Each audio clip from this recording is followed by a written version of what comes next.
Happy Friday here, and welcome to another edition of Husker Online Headlines on this very hot and steamy Friday, Stephen M. Sipple, where it's your favorite discussion, the weather discussion. We're at Super Saver right now. It's hot out.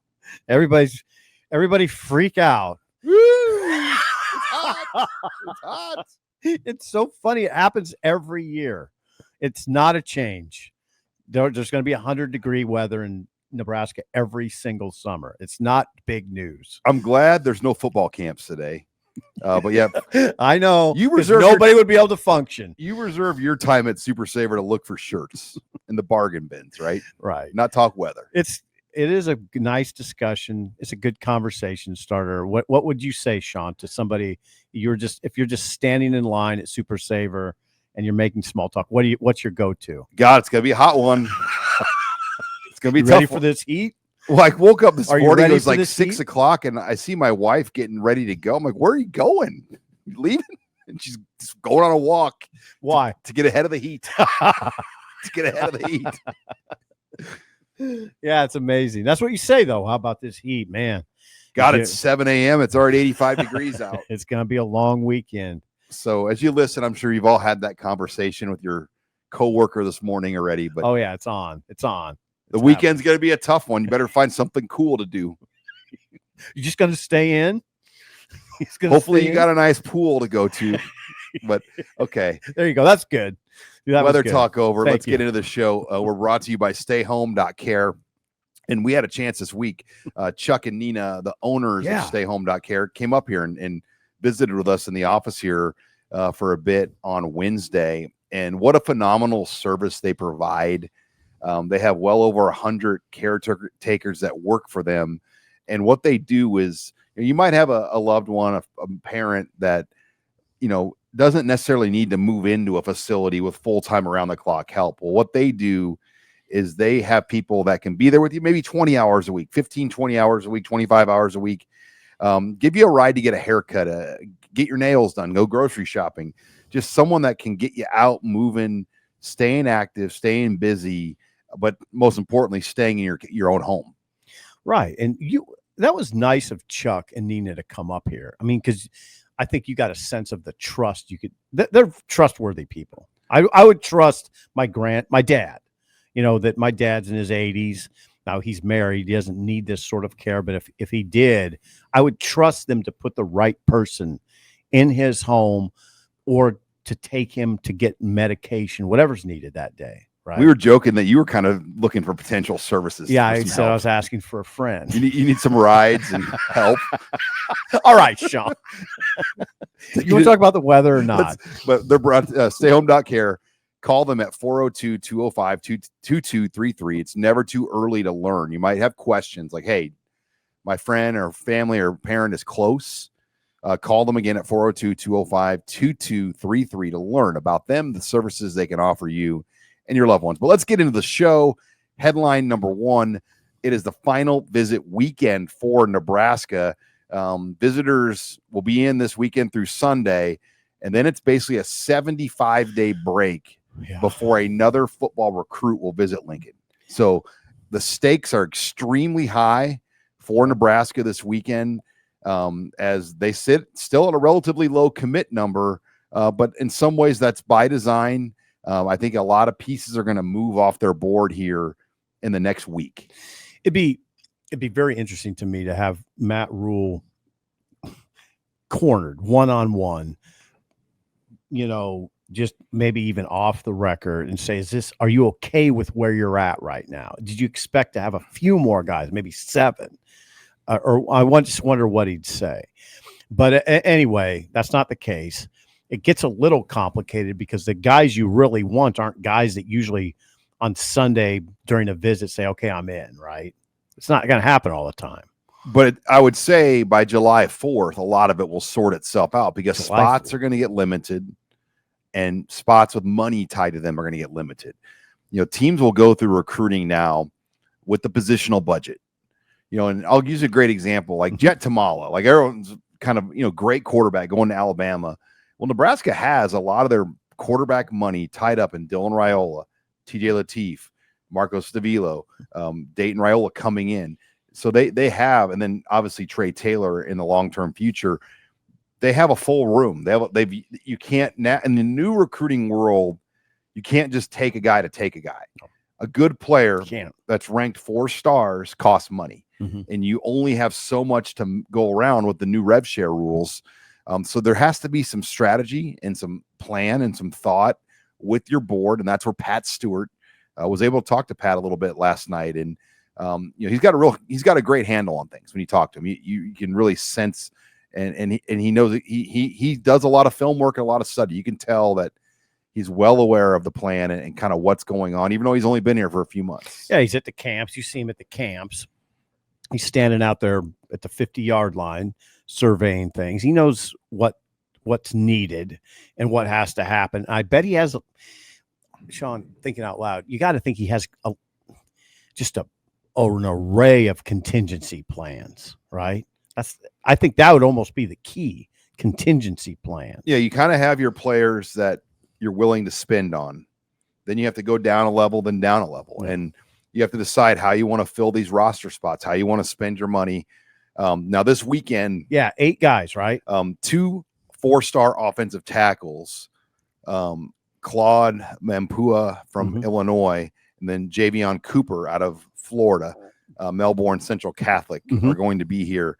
Then you're going to have 2 4-star DBs, Devin Jackson and Danny Odom. And then a couple of receivers, Nayland Scott out of Georgia and Larry Miles out of Florida will also be here. Earlier in the week, they hosted Zion Robinson, who's a 4-star receiver out of Texas.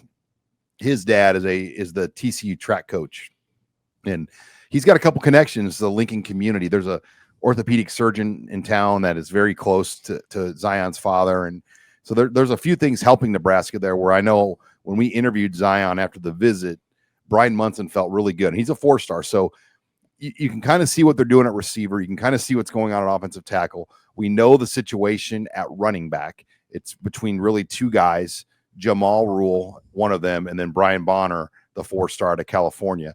And then they're in some big names like Kelvin Obot from Idaho is a 4-star offensive lineman that's been in. They're waiting on him.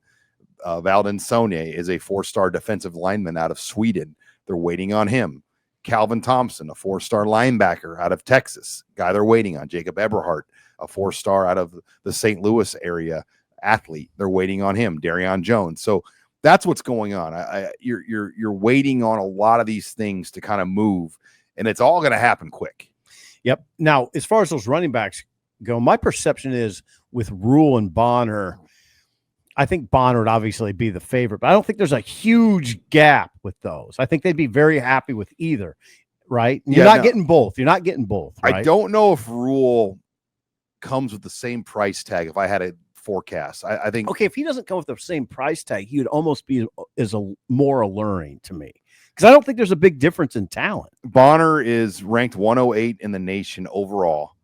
Rule is ranked 778. Okay, now that's the ranking. But I think if you talk to let's say EJ Barthel, I don't know if he would tell you, oh yeah, there's a big gap with Sean, right? I still believe Bonner would probably still be their number 1. I mean, they brought him in first. They brought him in first. Yeah. The competition. Definitely is number 1, but I don't think they feel like there's a big gap. No, but I think Rule would cost less though. And I like that. If you can get a guy, this is what I'm trying to tell you, Sean. If you can get a guy who's similar talent level at less cost, isn't that kind of in this world? That's pretty alluring. And it's crazy how much we have to assume with this stuff because it's not transparent, right? But you have to just kind of read the tea leaves and who's recruiting you, what the rankings are, and that does really set the market for guys. Yeah, it does. But we read them. We can read tea leaves. We've shown in the last couple of years, we can read tea leaves. And there are certain teams that when they get involved, and then there are guys that are committed, like Javion Cooper is committed to Syracuse. Nayland Scott's committed to Arizona State. That those programs don't have the money that a Big Ten school has. So if Nebraska gets in there, they're going to be able to offer probably more than what a Big 12 school or an ACC school is going to offer. Hey, with due respect to Larry Miles, who's 5'11", I like seeing 6'3" and 6'2" receivers coming in here and walking around, checking it out. Larry Miles was in the 7-on-7 tournament. He was the Boneyard Bash. Okay. Nayland Scott 6'3". I mean, yeah, and then Zion Robinson 6'2". 6'2". Good job. Zion Robinson's a state champion high jumper. Yes. Ooh. Yeah, you're bringing in high-level guys. You're bringing in high-level guys. You're bringing in those 2 offensive tackles that are high-level guys. Important, incredibly important, these visiting weekends. Well, and you know what? Nebraska throws everything at them, too. I think that they're here for 48 hours, right? A lot of times they get in Thursday night, Mm-hmm. and then they let them kind of have an evening to go out to eat and hang out. Then they begin the visit Friday morning, and then they're here all day Friday, all day Saturday, and then they leave after a brunch or a breakfast on Sunday. I was name drop. Forgive me, Sean. I was talking to Dana Holgerson this morning. Woo! The staff commitment. I mean, even with Dana, I mean, he says it's a gigantic commitment. We're with them all the time. Of those 48 hours they're here, 40 of them, he says it's like we're there with them. And if the kids are out with the players, they're out with the parents. Yeah. Because you don't want the parents just going back to the hotel. No. You want to be with them the whole time. No, and you've written in your column about Rule how he's like high end in terms of the amount of time he spends with recruits and their family. Yeah, he's the master entertainer. He's good at it. In terms of the parents and the kids. So big weekend. And for Nebraska, I don't want to say their style is they put it all on June now, because you're not going to really sell Nebraska very well in February and March. It's usually unpleasant. We talk a lot about the weather in February. April's even hard sometimes to sell. Yeah. It can be snowing in April. I mean, so I think for Nebraska, home football games in the fall in June are like really their wheelhouse. Mm-hmm. That's when they have to bring these kids in and sell it at its full peak. It's really important, isn't it? Well, the spring game not being what it was kind of hurt, because that used to be an opportunity to get a lot of guys in. God, we see it too. The beautiful part of the camp season, one of the beautiful things for us, is we see it all. Like, you see it. Like, the commitment is, well, what Dana said, it's chaotic. Like, it's just chaotic what goes on in June. Keep going. Hold that thought on camp. So before we get to headline number 2, again, we're brought to you by the title sponsor, StayHome.Care. Call them at 402-205-2233 to learn more about them, their services. We're also brought to you by Crani-Yum. And both Sipple and I, we needed Crani-Yum. It was a late night. I think I worked till about midnight last night, got up early. You wrote 2 stories yesterday. For KFAB in the morning. So I had a little Crani-Yum in me. You're coaching today. I'm coaching. I've got 2 games. Yeah, you never take your foot off the gas. I got 2 games tonight, or at lunch after the show, over at the Kinetic Center, which I feel like, by the way, nobody must work, because you go over there at noon on a Friday. It's packed. It's packed. It's like completely packed. Like, you're like, does anybody in this town work? Well, there might be saying that to you. I'm working. I know. Juggle my life around it. I know you do. Crani-Yum has helped. It's founded by 2 lifelong Nebraskans. They're based out of Fremont. Sip and I are drinking the brand new flavor called Blue Twist, and it probably is now my new favorite. It's good. It's a sweetness of blue raz paired with a splash of lemon and lime to give it a crisp, dynamic flavor. It is sugar-free. It's highly dosed with nootropics to enhance your mental clarity and focus, and it only has 150 milligrams of naturally sourced caffeine. Again, it's sugar-free, no artificial colors. It's healthier than most, if not all, energy drinks on the market. You can buy it in Hy-Vee in the health food markets, or visit Drink Crani-Yum. That's YUM at the end of that. That's drinkcraniyum.com. Use the promo code HuskerOnline, and you'll get 10% off. Again, drinkcraniyum.com, promo code HuskerOnline. Get 10% off. Try the new flavor, by the way, Blue Twist. You should make it mandatory for me. You don't make many things mandatory for me. You should make me having a Cranium mandatory for our shows, because I'm telling you right now, I'm a little more locked in than usual, and I'm wondering if it's because of Cranium. Yeah, I don't know what. I mean, obviously, I read what's in it, but something kicks in. Like, it takes you up a notch. It does. I don't know how it does it, but I'm up a notch right now. It's the official energy starter of the show here, but thanks to Crani-Yum. All right, let's move it in now. Headline 2. Huskers wrapped up camp season this week. It was an interesting camp season. You had 4 individual camps.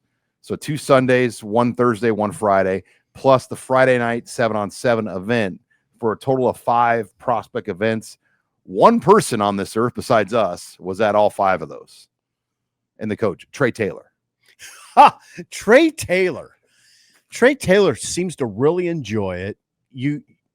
He seems to enjoy his work, but I want to emphasize the work. We watched him. I watched him a lot last night. It was a Thursday night throwdown. He clearly enjoys what he's doing, but he's working. I mean, he's going through the drills with all the kids. And by the way, last night you were talking to the mangler, Mark Manning, a lot. You guys were really chewing the fat. And I was watching Taylor and Sean in that deep ball drill. He was dropping dimes. He was a god. Well, he was throwing particularly to 2028 Provo, Utah wide receiver Dennis Tuione. And Nebraska, Arizona State, Oklahoma State, Utah, BYU, they've all offered this kid. He's just finished his freshman year. But there was one where he pulled in one-handed. And these were like 50-yard, like deep ball throws. Oh, so you were watching. Yeah, I mean, multitasking. I got you. You're a good multitasker. But yeah, those Trey, every camp he's there and he's working. And it's a good picture. Anybody that watches him, like Mark Manning last night, the Nebraska wrestling coach, he's like, oh, yeah, okay, I see that. Well, they have these drills where there's like a net. Yeah. It's basically like you throw it in a bucket. Mm-hmm. And it is not easy. No. And he hits it in the net. He dropped in there a couple times. More. I mean, if he misses, it's by an inch. Yeah. So the touch that he has is really impressive. But again, he's continuing to help Nebraska. I mean, they had one receiver target they really liked there. They went after him. You had a couple of other guys of note. Amari Vickerson, out of Houston. He's a 4-star in Rivals, 3-star in everywhere else, but a highly ranked defensive lineman out of Houston. We met him last year at the Houston Christian Satellite Camp, but his father traveled with him, Kevin Vickerson. 11-year NFL vet was there. That's right. So they've got a chance with him for 2027. Michael Rose-Ivy had a couple kids up there. Zion Thornton from St. Thomas Aquinas has 3 offers, all from the Big 12. No Nebraska offer yet, but Michael Rose-Ivy works as a trainer. And we were able to catch up with Mike Rose-Ivy. I mean, those were kind of the big pieces. On the offensive line, though, they had a couple of big names there. They made an offer to a 2028 out of Lawrence, Reese Wilms, who is a high-ranked kid that's going into a sophomore year. And then Cameron Wagner, one of the top players in the country and top offensive linemen in the country for 2027 out of Illinois, was also there. And he's friends with Trey Taylor. So Trey Taylor was working Cameron Wagner as well. So small, kind of a smaller camp number last night, but still pretty impactful. There was as many good guys there as we had seen at other ones. And it's really late in the camp season. A lot of people by June 19th, which was Thursday night, you're kind of done with camps. They're moving on. That this weekend's theoretically, I think, your last days that you could do camps. And still they had that level of player in there. It's pretty impressive. Young players, but yeah. The visit weekend will start up. But yeah, I think the camp weekend, it's clear that the 7-on-7 event is going to be a bigger priority even next year. And good. I think Adidas, their eyes were opened, and they're going to do all they can along with Nebraska to bring in more teams. And I think it's important too that they establish that they're going to have it, because I think the crowd number can get big. It's got to get bigger. I'm not ever saying they're going to put 10,000 people in there, but if people know about it a little bit more in advance, now we're talking about it more. I mean, I think it has potential to get bigger and bigger. Let's fast forward for a year from now, and Trey Taylor just finishes his junior year, has a good year. Mm-hmm. And Trey Taylor just says, hey, I'm going to play in that again, even though he doesn't need to. He's committed. But just the simple fact that you could sell Trey Taylor that playing, sort of thing, like that draws people. Oh, yeah. I mean, the Mike Riley Friday Night Lights camps drew 6,000 to 8,000 people because you knew the list of people that were coming. Mm-hmm. And I think that's the challenge with some of these 7-on-7 teams. They're loaded with talent, but you don't always know who's showing up. Right. If people can have a couple weeks in advance to know, but also just understand the event a little bit more than they did. Now the understanding grows now. That'll help. Like Nico's dad's team, Team Koa, like they were loaded, but no one knows who those guys are. That's the problem. But every guy on that team was probably a 4-star type player. And Cam Newton's team, same way. I mean, if you did a roster audit of everybody that ended up being there, you're like, wow, all those guys were there. Right. It's not a bad idea, actually. If we ever wanted to go back 2 years from now and say these guys were at that event, it'd probably blow you away. Right. No doubt. Because to get on those sponsored teams, you got to be a dude. Yeah, we saw them. There's no complimentary passes to those teams. I mean, they're only taking the guys that are good. You saw it. So see, and that's the other thing about it. I would say to people, it's entertaining to watch because of the high level of player. All right. Well, camp season, Sean. Camp season is behind us.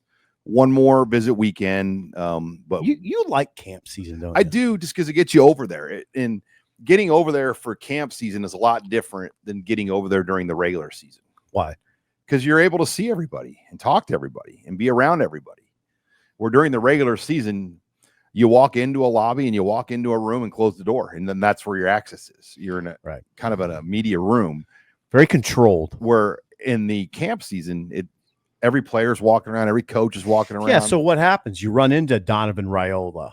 You know, you talk to him about the Arkansas shortstop.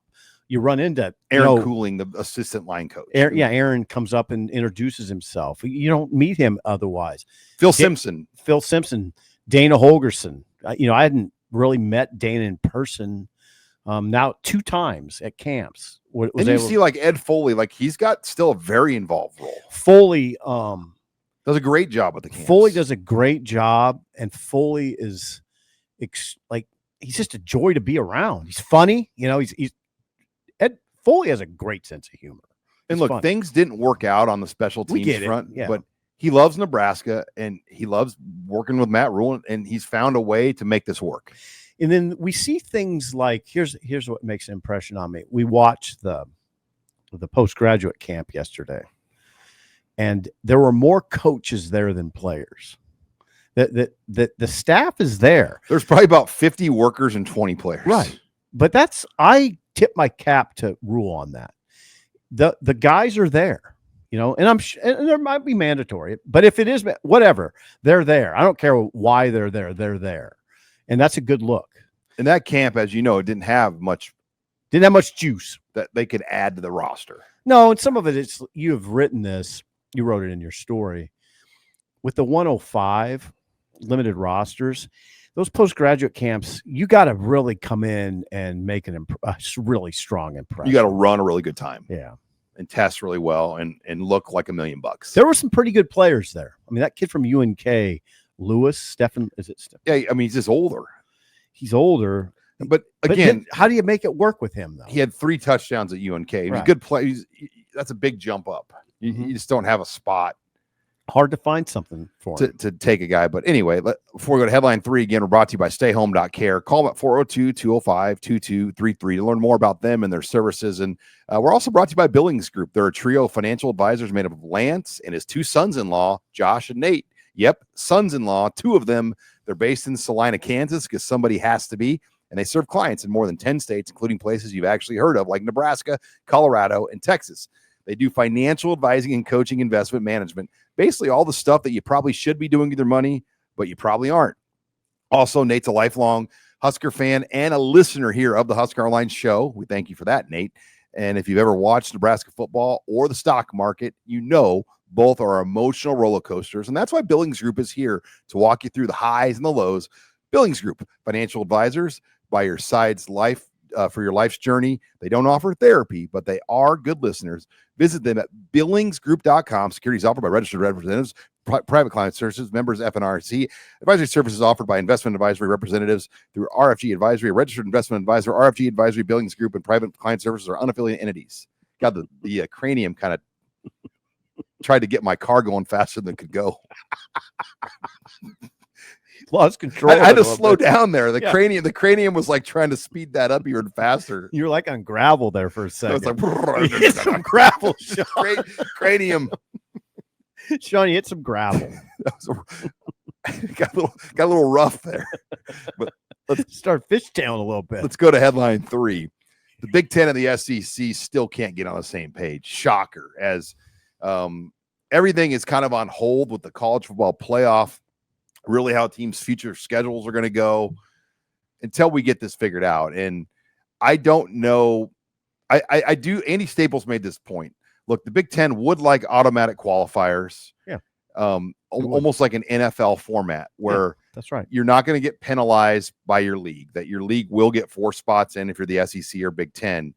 Well, that's not enough for the SEC. They think that they can get more than 4. So they've been against the train of 4. Then the other big holdup is the Big Ten wants all the leagues 9. to have 9 league games.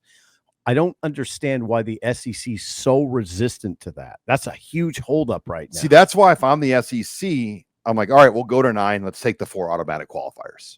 But they want 5 plus 11. So they want to. The SEC is 5 plus 11. They want a deal where they get 1 automatic, and then they have the ability to get, I mean, theoretically, 11 at-larges. Theoretically. But yeah, they want that 5-11. But they don't want to play 9 conference games. Right. So I do think the Big Ten would agree to 5 plus 11 if the SEC and the ACC agreed to play 9. Right. So the reason we're talking about this is because the 10 conference commissioners met this weekend in North Carolina. I was reading, in Asheville, North Carolina. That's why we're talking about this. Now, the commissioners came out and didn't talk. Petiti wasn't there. He joined it by Zoom, whatever. Yeah. But the reporters there, and I don't know how many were there, they tried to get comment, but the commissioners just got on the elevator and walked out. Which tells you it's tense. Yeah. I almost appreciate the fact that they didn't talk. I don't need constant updates from these guys, especially Sankey. I'm sick of Sankey. I'm just sick of Sankey. Well, Petiti doesn't talk. Like that's his Right. style. Like he's not going to use the media. Right. I'm sorry to the SEC folks out there. I'm no disrespect. You know how much I respect that league, but your leader wears thin a little bit, and he's holding things up now. I mean, I don't understand what they're doing. Just go to 9. So go to 9. Just be a man. Well, the and go to coaches, 9. and it's not his call though. The coaches of the SEC and the ADs of the SEC don't want to go to 9. Wait a second. I'll tell you this right now. It's not the coach's call. But the coaches don't want it. It doesn't matter. Here's why. Like, go back to the SEC last year. Vanderbilt beat Alabama, and they beat somebody else. Like, those. So I think the SEC coaches are fearful of more of that happening by just adding another game, which it happens in the Big Ten every week. But somehow, some way, like they always want to crap on. Oh, but you guys played Rutgers and you guys played Purdue and Maryland. It's not the same as playing our teams. I mean, that's what they say every single time. Well, I watched Illinois beat South Carolina. I watched a very down Michigan team beat Alabama. Yeah. I know what you're saying. You can talk all that you talk, but on the freaking war field, the Big Ten won those games this year. Well, the SEC does pretty well on the war field. Iowa, who had nobody, and they lost their running back, Caleb Johnson, for the bowl game, was a play away from beating Missouri with the worst offense I've ever seen. Do you know what I'm noticing right now? That this is probably happening all over the place, where this discussion makes media and fans very obnoxious. We've both been very obnoxious. Well, because they don't want to bloody themselves up by playing a 9th conference game, because they know it's going to create many more 7 and 5s and 8 and 4s and take away a lot of the 9 and 3s and 10 and 2s. Mm-hmm. They know that's what's going to happen. And they're trying to hold on to those bloated records by playing the extra bye game. Right. And that's what they're doing. And they've created a metric that tricks the strength of schedule formula and everything else. Well, they're trying to address it. They brought in Google mathematician. Well, color me not impressed. I'm just telling you what the commissioners are trying. They brought in a Google mathematician and a university math professor as they present this idea of improved strength of schedule metrics to more heavily weight teams' strength of schedule. They're trying to do that, which I applaud, by the way. Now, you got to come up with a system that works. That's the tricky part. I mean, you can say you have to reward strength of schedule, but you have to have the right system in place. You right? can't use preseason rankings either to develop strength of schedule. No. And I think that happens a lot. Yeah. Like, so I do think that's smart to do that. But now here's the thing. What do you say to Matt Rule? Because Rule has sort of operated on this with this mindset that strength of schedule is not as big a deal. Look, they eliminated one series against Tennessee. They still play Oklahoma in the future. They still play Arizona in the future. They still play Cincinnati. And they're in the Big Ten. They still play Oklahoma State. So Nebraska has future non-conference opponents that are Power 4. For one stretch, when the stadium construction's going on, they are not in. They offered Tennessee to move it down later. Didn't work.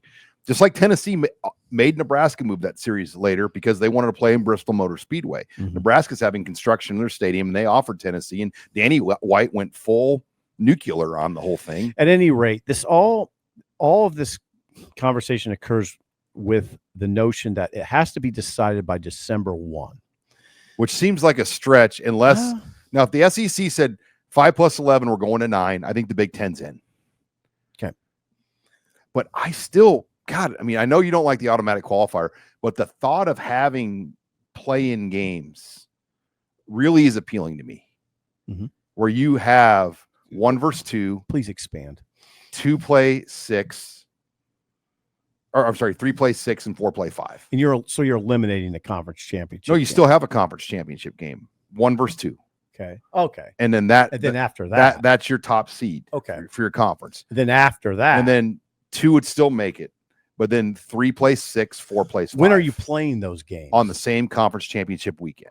Oh, okay. So on that weekend, wow, you would have a triple header. I don't mind that. You'd have a 3 versus 6 at 11, a 4 versus 5, and then like a 1 versus 2. It gives. I mean, what's the SEC against that for? I don't get it. I don't either. When I hear that, I hear inclusion because your 6th place team has a shot to get in. Correct. I mean, but then your 7th and 8th place team and 9th place team, maybe the week before, is still in it. That's a form of inclusion. Now, too. the other leagues won't have that luxury if they only have 2. Right. So that's like, that would be the one negative part of it. There's always going to be sticking points in these discussions. And I've even heard a theory like do the 4-4, 2.5, 2.5, meaning there's a floater spot between the Big 12 and the ACC. Kind of like that. Or kind of like that. Like there could be 3 for one league one year or 3 for the other. Right. Like and whoever the highest ranked team is as the one that wouldn't make it would get like the floater spot. That makes sense. So, but no one's on board with that other than the Big Ten apparently. Because the SEC thinks they can get like 9 bids. Don't bring up the SEC to Sean if you. Yeah, but if they play 8, just don't do it. No, I know. Don't. Well, because nothing rankles. Because they need to play 9. They need to like this. They bloat their records with crap, and then they're strength of schedule. No, you get an automatic extra win.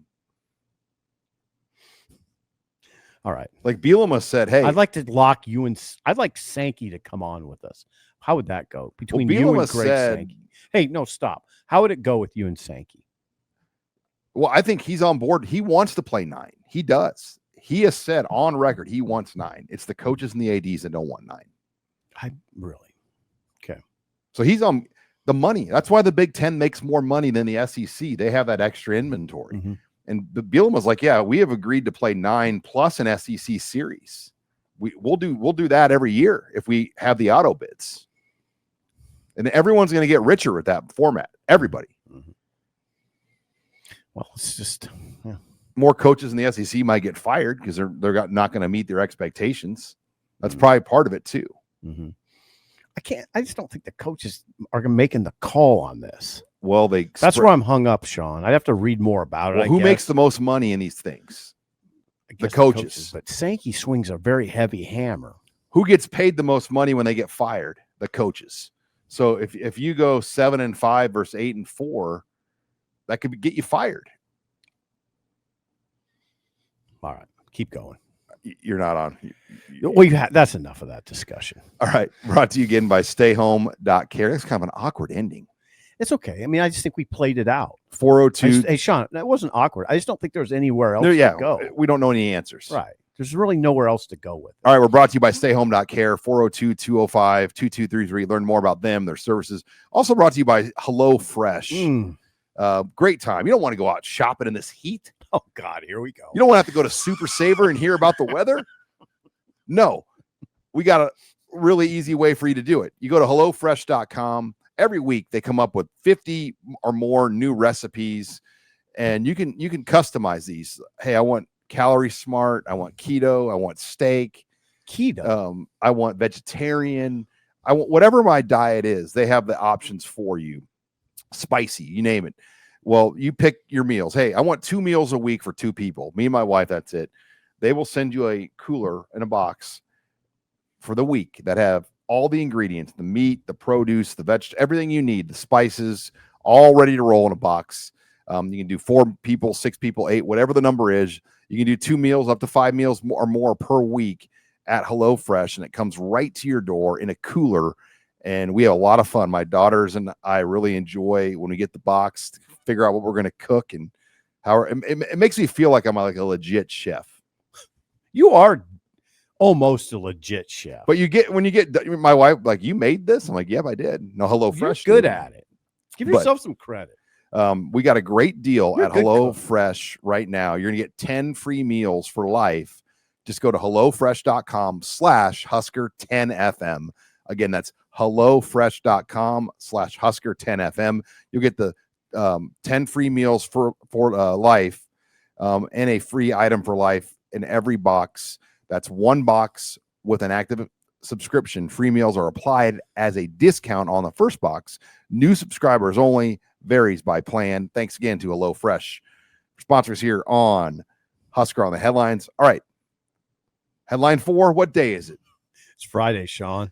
What does that mean? It's Flashback Friday. We try to make Flashback Friday more of like a fun, uplifting thing. We kind of save the drama for Monday. Mayhem Monday. So today's Flashback Friday, Nebraska joins the Big Ten. Why are we doing it this time?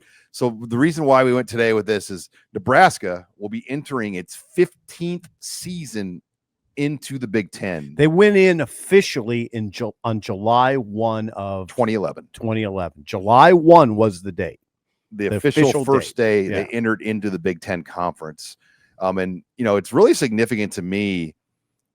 Nebraska was only a member of the Big 12 for 15 years. They're now going to be entering their 15th season in the Big Ten. And we talked about this a little last night at the camp, but it feels different to me in that you got to make the distinction a little bit. The Big 8 bled into the Big 12.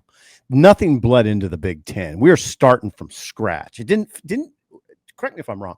It didn't feel like we were starting from scratch, Big 8 to Big 12. It just felt like you folded into that.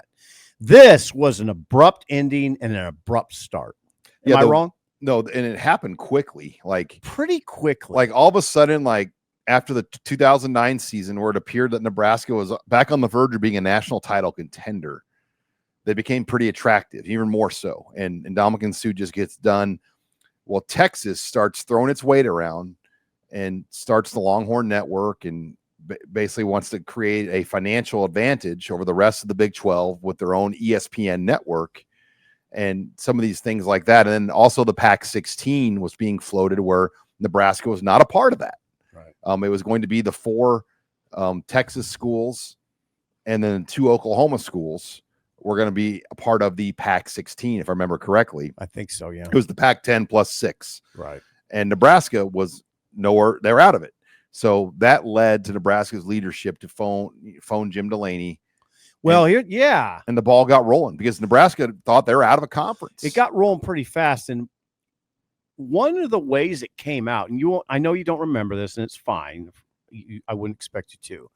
Osborne got it going. Like, he told me in an interview, we were talking about something else one day. I remember it like it was yesterday. I'd always go do important interviews in this conference room. I was interviewing Tom Osborne about something else. And he just dropped in the conversation, I mean, we are talking to the Big Ten. I'm like, wait a second. And I just tried to get as much as I could out of him. And then I went to the sports editor and said, hey, I don't know what to do with this because this is the first I've heard of it. It was way before. I was startled by it. Like, wait a second. And I was kind of challenging Tom, like, now I can go on the record with this. Yeah. He said, whatever you want to do. I mean, we're in discussion. Like, wow. And it freaked me out. Like this is gigantic. And then we wrote a story and it was stripped high across the page and then it got going. It just started rolling. And there were some things though that had to happen. I'll never forget parts of this, the Big Ten. What? It was really important for the BTN to get into the primary cable providers in Nebraska, which gigantic, which at that time were Time Warner, which is now Spectrum, and then Cox Cable in Omaha. But what they wanted to do was make it where it was a part of like the standard tier. Jim Delaney made a trip to Lincoln. Jim Delaney and the guy Mark, the guy that was the head of the beat, Silverman. Mark Silverman and Jim Delaney. And Keith Mann called me and said, we want you to come over and you're going to meet with Jim Delaney and Mark Silverman. And all it was that it was very strategic. They were bullying the cable company. Right. We're going to get the paper over here. We're going to get Sipple over here. We're going to meet in the AD's office and we're going to talk this out and you're going to write a story. You're right, Sean. It was a flex by the Big Ten. So they got the Big Ten network to be channel 24, which I don't think people realize that's not easy to do. Like a channel that has never been a part of your cable package all of a sudden gets number 24, which at that time meant you could just have the old wall cable where you plugged into the wall, analog cable, and get the channel. You didn't need a box. Right. And that was what they wanted. They wanted to make sure as many subscribers, analog and digital cable subscribers in Nebraska got the BTN network. Gigantic. Because at that point, they got paid out per subscriber. It was huge. We wrote, that was, we heard so much about that cable deal. And Osborne, I remember, didn't he make like a quote? It'd be like a shame if we couldn't get these games on. Like, just kind of threw that out there to freak people out. Yep. And like, the price that the cable company had to, they kind of had to take it in the shorts a little bit because they knew like they can't screw with Nebraska football. Right. So you've mentioned in the past too that, and I didn't think about it all that much until you started talking about it. You got to give Pelini some credit in this situation. The 2009 season. Yeah. Because they were the favorites going into the league when they entered the league. They were kind of ascending. They were very attractive. They were very attractive at that point. So if not for Russell Wilson going to Wisconsin that 2011 year, Nebraska was good enough to win the league. They had enough talent to win the Big Ten. They got drilled though in Wisconsin. They got drilled. Yeah. That was a really good Wisconsin team. Yeah. And Russell Wilson was throwing darts. Like they had a receiver named Nick Toon, Jared Aberderis. Trouble. They were trouble. Monte Ball, James White. And that atmosphere, you remember going to Wisconsin for the first time. Alcohol all over the place. I just remember thinking, wow, this is a little different than it's not, correct me if I'm wrong, but that don't look like Memorial Stadium around there. Well, Nebraska's first Big Ten schedule, they traveled to Wisconsin, to Penn State, to Michigan. Yeah. And they hosted Ohio State. Yeah. And they hosted Iowa. They played everybody. Like they did not get any like easy games at all. The culture change too. I was thinking about driving over here today. The culture change has been so significant, overwhelming to me. I didn't anticipate that how much different it is. So much different in the Big Ten than what we were used to for so many years. Culturally, right? Well, the colleges are different. The Big Ten schools are just higher in many cases, higher academic. There's more prestige. You get a sense of that than prestige. The Big 12. Yeah, you get a stronger sense of the prestige and money in the Big Ten when you go out on the road, because you're going to places like nothing against them. It's just different. Oklahoma State, Kansas State, Iowa State, just Texas Tech. Yeah, it's just not the same. But then you'd go to like Waco at that time when we were in the Big 12, and there'd be nobody there. Like in the 09 game, there was 25,000 people there, and I'd say 20 of them were Nebraska fans. That's true. Now we still get a little bit of that in the Big Ten. When we were going to Purdue early, there's nobody there, right? No. So Braum got him going though. He did, but I'm saying you still get that part in the Big Ten, like at Northwestern. You know, when you were going to Illinois is improved, but yeah, Illinois, they could never get students there. No, when we were first going to Illinois, hell, I mean, you just park a block away and walk right in like it's UNK. And people didn't even know that there was a football game going on around town. Right. At that time. I remember going to Michigan State one time where we just parked really close and walked in like we were going to a UNO game when UNO was playing. But then there's Ohio State. Then it's different at some other place. Then there's Michigan. And Penn State. And then you feel like you're walking into, I mean, it's like a monstrous facility. It's an incredible atmosphere. It's overwhelming in some ways. But yeah, it's hard to believe 15 years. We're heading into 15 years. 15. And you just haven't had the success that you thought. We thought, Nebraska's going to take this league by storm. It didn't happen. It just didn't happen. And it's been kind of uncomfortable, right? I mean, I'd say discomfort has been the definition. Where would Nebraska be if they were still in the Big? I'm not saying if they were still in the Big 12. What do you mean? Where would they be as a program? Yeah, where would they be as a program, and what would things look like them for financially facilities? Like, would they have that big training facility over there? Yeah, I don't know. I mean, so cost $165 million. Actually, 167 with the $2 million added on recently. You know, they did probably a sort of. They'd be at a major disadvantage with their money right now compared to the SEC and the Big Ten. Correct. So what would that look like? I don't know. What does Kansas State look like? But on the same time, you could argue they'd have maybe a better shot to make the playoffs. But then you would get there and you'd be an Army that wouldn't have near the number of tanks. You're the expert on recruiting in this room. You don't even have to be an expert. Recruiting would look a lot different. Well, but now. Texas Tech right now is proving it with the portal. I know, but wouldn't Nebraska's recruiting be closer to what Iowa State's doing? A little better. It'd be better. But I don't know if they could afford like some of the I mean, it would just be harder to do some of the things they've done recently, but none of it's really resulted into a championship season either. No, I know. So like, that's the thing. Yeah. It's a great discussion that really we don't have answers to. Right. Oh, I love the discussion, but all right. Great discussion on Flashback Friday. Yeah, it's fun. We're getting brought to you by StayHome.Care. Had a chance to meet these guys this week. Chuck and Nina came up here. Great local company. They provide services for your family, your loved ones, companionship. You might have a relative, a parent that just needs somebody to be with them 15, 20 plus hours a week to hang out, cook, clean, go get their meds, get their medications, take them to get a haircut, get their nails done. Get them out on Main Street. Go bowling. Yeah. Just have something. Keep them out of the house and active. They do all that. Call them at 402-205-2233. Again, that's 402-205-2233. That's StayHome.Care. Headline 5, odds and ends. I want to start with odds and ends. Missouri. God bless the Freedom of Information Act. St. Louis Post-Dispatch.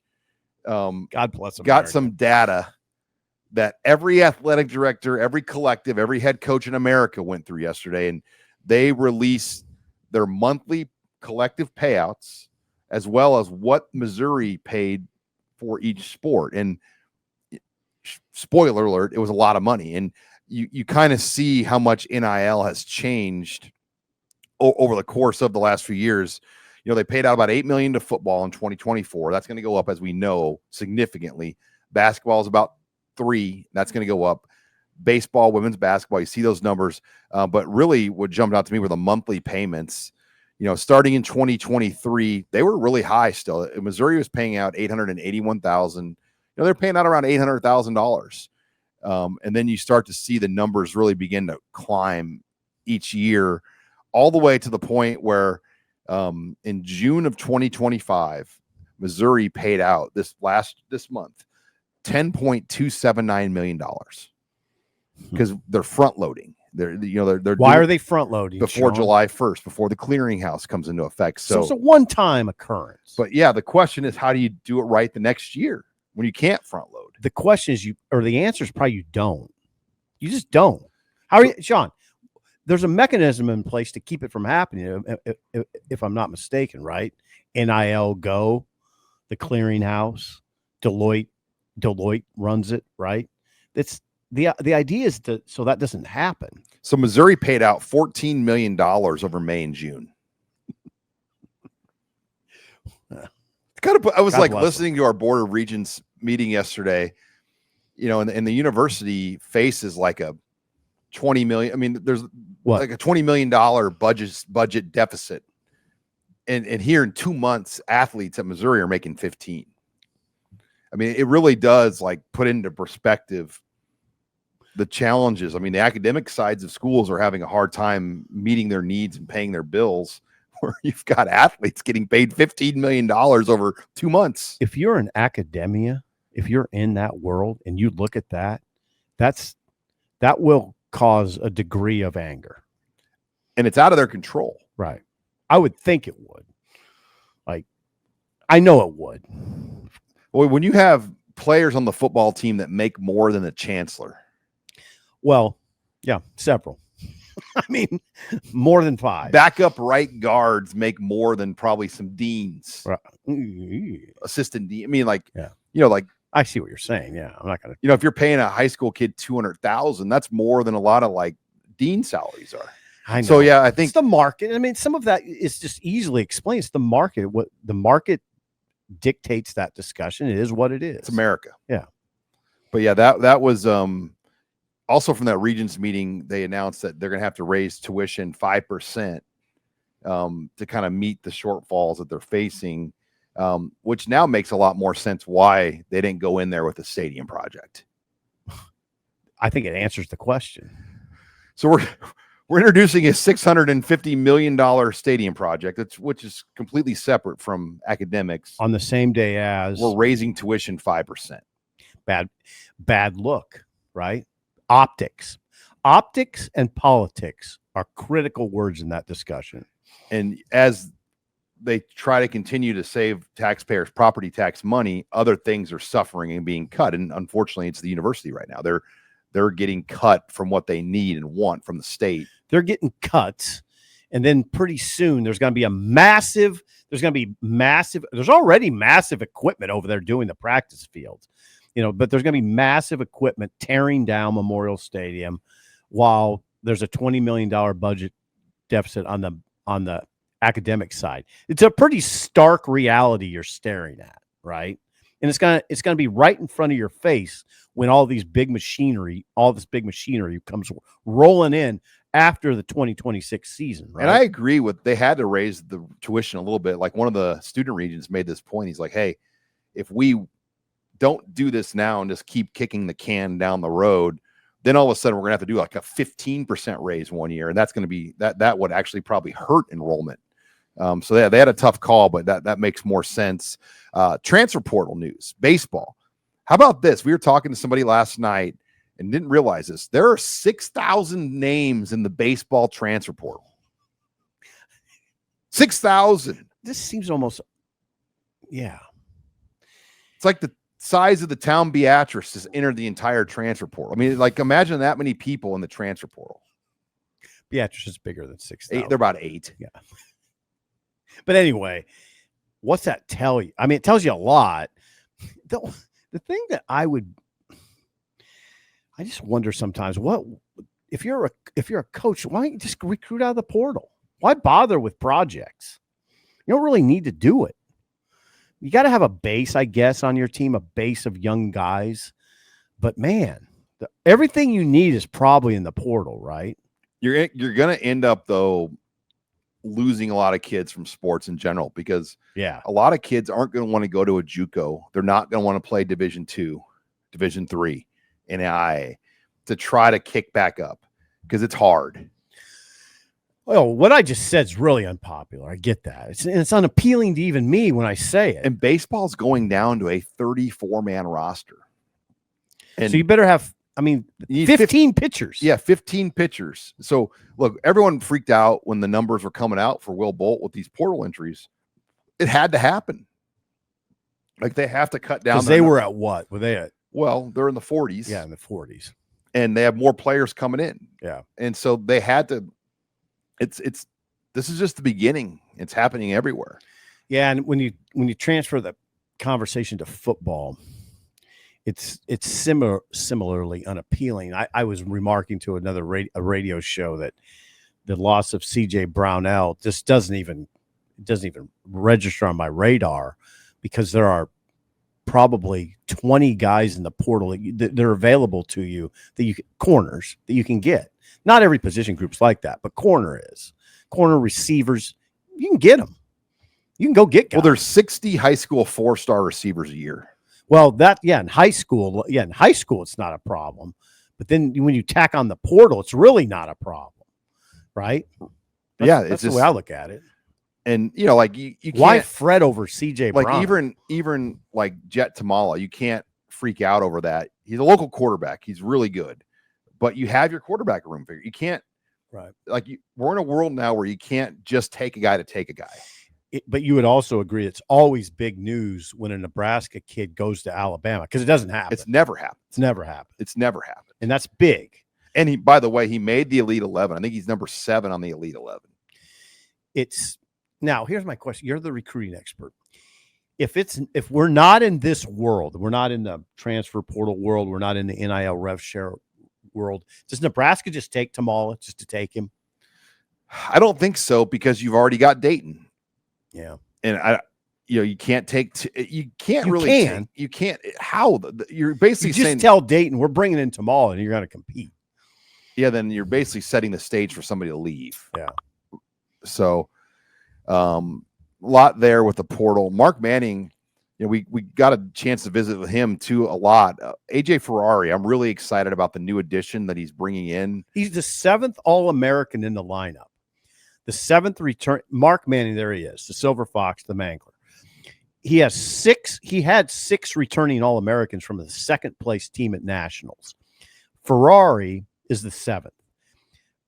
Manning is loaded right now. He has a loaded lineup. 7 returning All-Americans that has the nation. And Ferrari will wrestle heavyweight. He's a heavyweight. And he's going to be about 235-ish. Yeah, he's 230 right now. He's here on campus.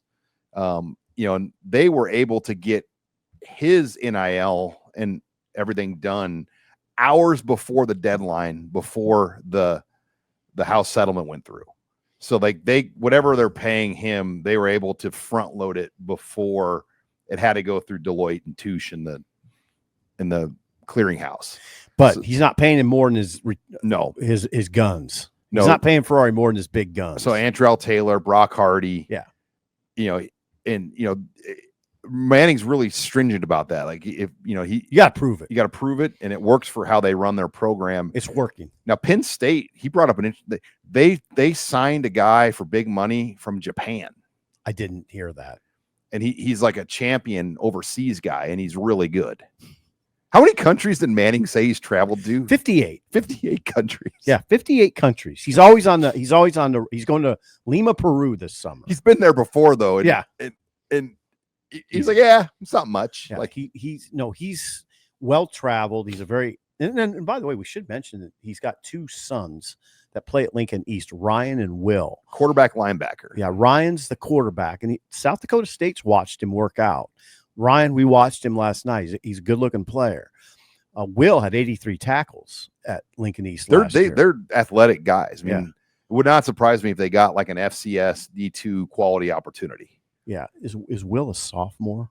Going to be a junior. Okay, so he had 83 tackles as a sophomore. Yeah, so he'll have a junior and a senior. Yeah. And, Lincoln East and Lincoln Southeast are both going to be pretty good teams in the city. But, yeah, East will be I think with the Manning boys, they'll have a good year. Manning is and I've known Mark for a while, and I've known this about Mark for a long time. Huge football fan, loves the sport of football, loves to talk about it.